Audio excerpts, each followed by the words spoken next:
Society's favorite paradox, a gossamer prison of expectations where running is both a fashion crisis and a metaphor for escape. The thread-thin boundary between liberation and constraint, sold by the pair, with built-in obsolescence. Women's stockings, that marvelous invention where functionality plays eternal second fiddle to society's favorite sport, arbitrary expectation. Rather like having your legs play dress-up in a web of contradictions, wouldn't you say? Consider the brilliant marketing coup, selling women the privilege of looking professional by wrapping their legs in fragments of silk so delicate they can be murdered by a wayward fingernail. And at what cost? Only the constant anxiety of potential runs, nature's way of reminding us that perfection is both expected and impossible.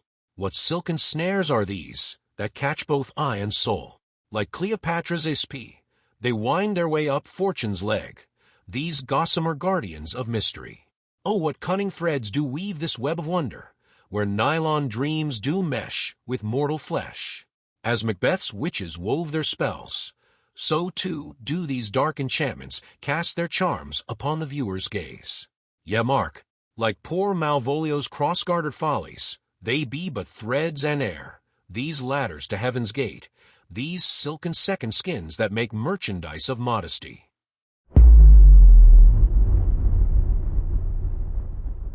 Welcome to today's episode of Brabro. Do no harm, be good to yourself, and enjoy life to the fullest. Today, we're diving into something you might not expect, the history of women's stockings. Yes, that's right. We're taking a journey through the ages to understand this iconic item that's woven itself into culture, fashion, and history. From ancient beginnings to today's trends, stockings have more layers to them than you might think. Now, here's a twist right off the bat. Stockings actually started with men. That's right. If we go back to the 16th century in Europe, it was aristocratic men who wore stockings. Back then, showing off their legs with luxurious silk stockings was a way to flaunt their wealth and power. Picture a court full of noblemen in red, orange, even purple stockings. They were saying, "Look at me. I can afford the finest things." This turns our usual ideas about stockings upside down. So, how did stockings make the jump from men to women? This shift didn't happen overnight. By the late 1800s and early 1900s, women's skirts were becoming shorter, and stockings started to be both functional and fashionable. Then, a real game changer came in the 1930s, nylon. Stronger than silk, easier to produce, and more affordable, nylon revolutionized stockings. Suddenly, they were accessible to women of all classes, adding a new twist to fashion. And here's a story you might not know: the nylon riots of the 1940s. During World War II, nylon production was diverted for military use, creating a shortage. When production resumed in 1945, women lined up for blocks and even camped out to get a pair. It was about more than fashion. It was about reclaiming a piece of normalcy. Just imagine the excitement over a simple pair of stockings. It's a glimpse into how much they meant back then. In the film Melina, there is a scene where Melina is preparing to leave in the morning. She stands before the mirror, carefully putting on her stockings, each movement exuding elegance and focus.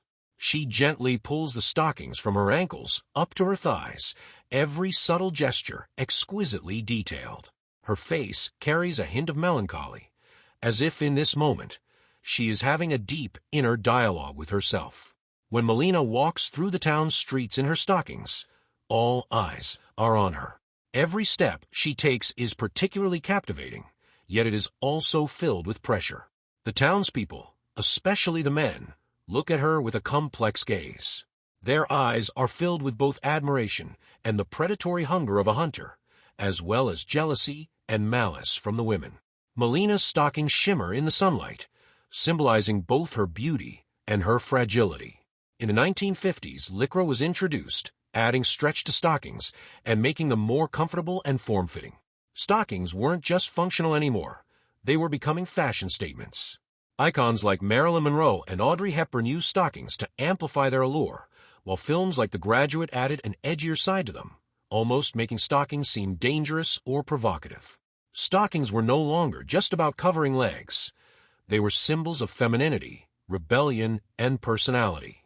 But stockings aren't just a Western phenomenon. Japan has made major contributions to stocking innovation, especially in the 1960s with seamless stockings, eliminating that noticeable line up the back of the leg. And Japanese street style has taken stockings to new heights with detailed designs in Lolita fashion and iconic knee-highs in anime. In Japan, stockings became a way to show off personality, adding yet another layer to their story. So, what's next for stockings? Today, we see stockings being made from eco-friendly materials, high-tech fibers that regulate temperature or offer compression. Stockings have reinvented themselves time and time again, so who knows what the future holds? Will they remain a staple or evolve into something entirely new? The infrastructure of Allure, where engineering meets enticement and gravity's mundane certainties are defeated by strategic tension. The architecture of anticipation, where utility masquerades as its own removal. Suspenders, or as our American cousins might say with charming confusion, garter belts, that fascinating intersection of structural engineering and strategic revelation. Rather like staging a play where the scaffolding is meant to be part of the performance. How delightfully Victorian of us to have invented something that simultaneously addresses the practical concern of keeping stockings up while creating an entirely new category of things to keep under wraps. It's rather like building a bridge and then declaring the support strut scandalous, isn't it? The true genius lies in how they've transformed a simple fastening system into a whole genre of anticipation. Who else but humans would think to make the infrastructure of underthings more titillating than the garments themselves? It's rather like getting excited about the brackets holding up a shelf, though I suppose it depends entirely on what's on display. What elastic engineering is this that holds up both stockings and expectations? Like Oberon's fairy belt that girds the earth, these bands of bold intent do keep aloft their silken charges.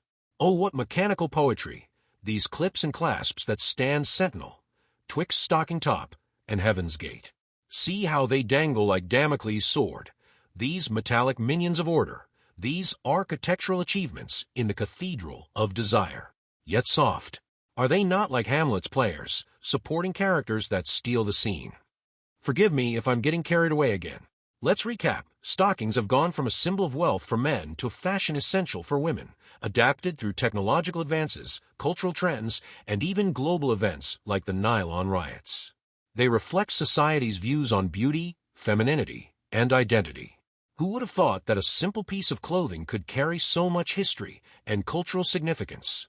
Thank you for joining me on this journey through the fascinating history of stockings. Our motto is, do no harm, be good to yourself, and enjoy life to the fullest. This is Brabro. See you next time.